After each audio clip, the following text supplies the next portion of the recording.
Hai guys, harus tetap hati-hati saat berada di rumah sendirian atau mungkin kalian tinggal sendirian di tempat terpencil tanpa ada tetangga. Jika mendapatkan teror mengerikan dari orang yang tak dikenal, akan sulit untuk meminta pertolongan, seperti yang dialami oleh wanita di film ini. Bagaimanakah kisahnya? Langsung saja kita simak alur cerita film khas tahun 2016. Matikan lampu kamar kalian, tarik selimut dan selamat menyaksikan. Medi adalah wanita yang kehilangan kemampuan untuk mendengar maupun berbicara sejak usia 13 tahun karena penyakit meningitis yang ia derita saat kecil.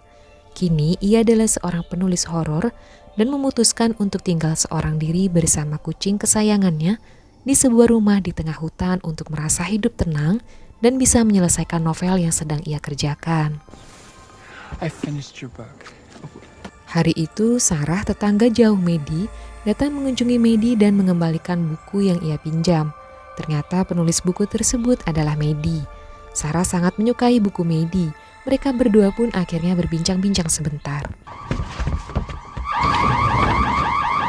Di tengah perbincangan mereka berdua, tiba-tiba alarm kebakaran di rumah Medi bunyi begitu keras akibat masakannya yang hangus. Alarm itu terdengar sangat keras karena Medi yang tidak bisa mendengar perlu menerima getaran dari suara keras agar ia tahu ada sesuatu yang terjadi. Malam pun tiba, Sarah pamit untuk pulang dan Medi kembali mengerjakan novel horor terbarunya. Tak lama dari itu Medi membersihkan sisa masakan yang ia buat sebelumnya. Di luar rumah datanglah Sarah dengan panik terus mencoba memanggil Medi dan mengetuk pintu rumahnya. Namun karena Medi tidak bisa mendengar, Medi tetap santuy beberes rumah. Kemudian dari arah belakang meluncur sebuah panah mengenai punggung Sarah dan datanglah seorang pria bertopeng yang menghujani Sarah dengan tusukan pisau. Sarah pun tewas tepat di depan pintu rumah Medi.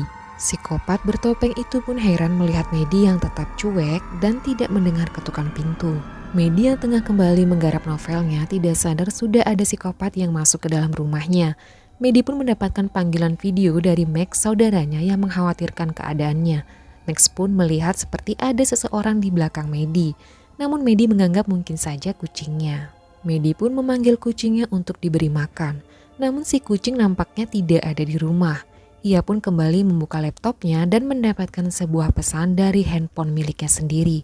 Saat pesan itu dibuka, muncullah beberapa foto Medi di mana foto itu menunjukkan posisinya saat ini. Medi mulai sadar bahwa ada seseorang yang telah masuk ke rumahnya. Dan ketika ia ke arah pintu, benar saja ada seseorang tengah berdiri di depan pintu rumahnya. Medi pun bergegas menutup pintu dan menguncinya. Dan ketika Medi ingin menelpon 911, psikopat tersebut mematikan saluran listrik Medi hingga saluran internet pun ikut mati. Dan psikopat itu pun merusak ban mobil Medi. Pria psikopat itu pun membuka topengnya dan mengatakan bahwa ia bisa masuk ke rumah Medi. Lalu ia pun mulai berkeliling rumah Medi. Medi pun mengambil pisau di dapur lalu bersembunyi di dalam kamar. Di balik jendela kamar, Medi melihat bayangan seseorang. Dan ketika ia melihat ke arah jendela, ternyata ada mayat tetangganya Sarah tengah dimainkan oleh psikopat tersebut.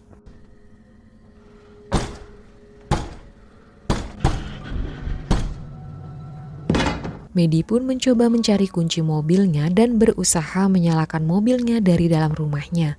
Karena tidak bisa, ia pun nekat membuka pintu dan menyalakan mobil agar terdengar alarm dari mobilnya untuk mengalihkan perhatian psikopat.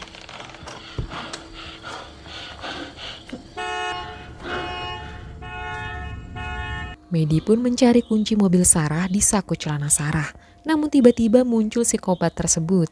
Medi pun bergegas menutup jendela dan tangan psikopat itu pun terluka.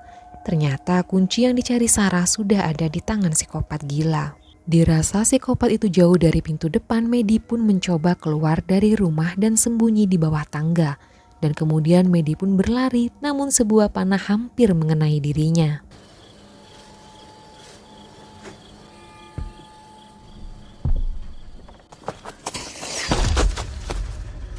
Medi pun kembali masuk ke dalam rumahnya. Usahanya untuk kabur tidak berhasil. Ia pun kemudian mencoba untuk mencari cara dari loteng rumahnya. Medi mencoba melempar sebuah senter jauh dari rumahnya guna untuk mengalihkan perhatian psikopat dan mencoba turun dari atap. Namun sayang sebuah panah menancap di kaki Medi. Psikopat itu pun mencoba naik ke atas atap dan tibanya di sana psikopat itu mendapatkan kejutan hantaman dari Medi dan ia pun terjatuh. Namun psikopat itu tidak mau menyerah untuk menangkap Medi. Medi pun sesegera mungkin masuk kembali ke rumahnya disusul psikopat yang terus mencoba mengejar Medi. Beruntungnya Medi bisa selamat masuk kembali ke dalam rumah dan mendapatkan panah psikopat tersebut. Medi pun bergegas ke toilet dan membersihkan lukanya. Sarah! Kemudian datanglah John kekasih Sarah. Psikopat itu pun menemui John dan berpura-pura menjadi seorang polisi. John yang percaya bahwa psikopat itu adalah polisi dengan sukarela memberikan dompet dan ponselnya kepada psikopat tersebut. Psikopat itu pun mengarang cerita kepada John bahwa ia menerima panggilan dan tiba di sini keadaan di sini sudah seperti ini dan ada seseorang dari dalam rumah menyerang dirinya. Ketika ia bangun ponsel miliknya hilang. Psikopat itu pun berpura-pura meminta bantuan dari rekannya untuk segera mendapatkan bantuan. Namun sepertinya John mulai curiga dengan gerak-gerik psikopat tersebut. Dan di saat John meminta ponselnya dikembalikan, tanpa sengaja psikopat tersebut menjatuhkan barang milik Sarah. John pun akhirnya menyadari bahwa pria di hadapannya bukanlah polisi melainkan penjahatnya. John pun berbohong kepada psikopat tersebut bahwa biasanya Medi menaruh kunci cadangan rumah di bawah pot. John yang siap menghabisi psikopat itu dengan satu bongkah batu mendadak aksinya gagal karena kedatangan Medi. Dan di saat John melihat ke arah Medi, psikopat itu pun menyerang leher John yang membuat John jadi melemah karena mulai kehabisan darah.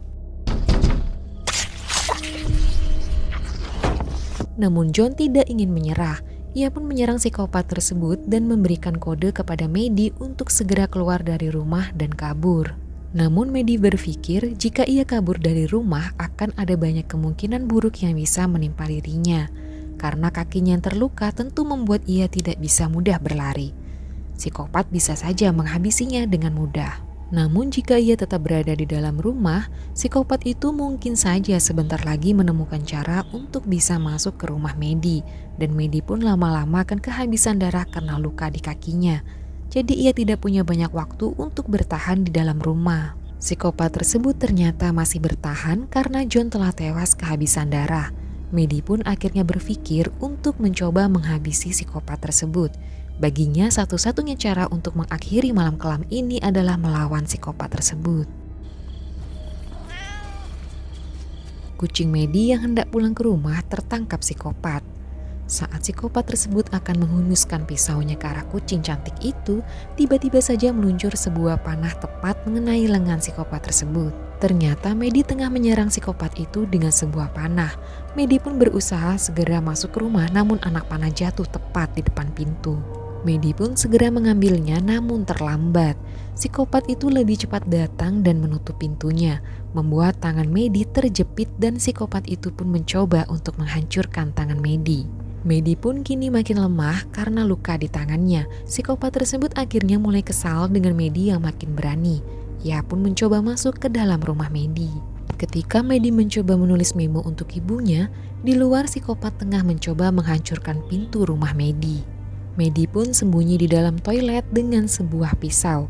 Namun sepertinya Medi kehilangan setengah kesadarannya hingga tidak menyadari kehadiran psikopat di belakangnya. Namun Medi merasakan hembusan nafas psikopat yang ada di belakangnya. Ia pun tersadar lalu segera menghujam pisaunya ke arah psikopat dan pisau pun tepat mengenai kaki psikopat tersebut. Medi pun bergegas pergi dari toilet dan berpura-pura tak sadarkan diri di dapur. Psikopat yang makin mendekati Medi dikejutkan dengan semprotan serangga yang Medi berikan tepat di wajah psikopat tersebut. Kini psikopat merasakan pedih di matanya. Medi pun menyalakan alarm kebakaran agar psikopat makin tidak tahan karena suara alarm yang begitu keras membuat gendang telinga sakit. Psikopat itu pun terus mencekik leher Medi hingga Medi makin merasa lemah tak berdaya. Namun dengan sisa tenaga yang Medi miliki, ia pun mengambil benda tajam di sebelahnya dan segera menghunuskan benda itu ke leher psikopat gila. Psikopat itu pun tewas dan Medi pun berusaha untuk tetap sadar meski ia makin terasa lemah. Ending yang klasik, Medi dan kucing cantiknya tengah duduk di depan rumah menanti kedatangan polisi yang datang di saat kejadian selesai dan film pun berakhir. Film yang minim karakter ini tetap dirasakan ngeri oleh penonton karena keheningan dan tidak terlalu banyak dialog dari awal scene sampai selesai, sehingga penonton terhanyut dengan suasana kengerian yang dialami Medi. Jangan lupa untuk subscribe channel ini dan nantikan alur cerita film mendebarkan lainnya ya. Mimin pamit undur diri dan bye!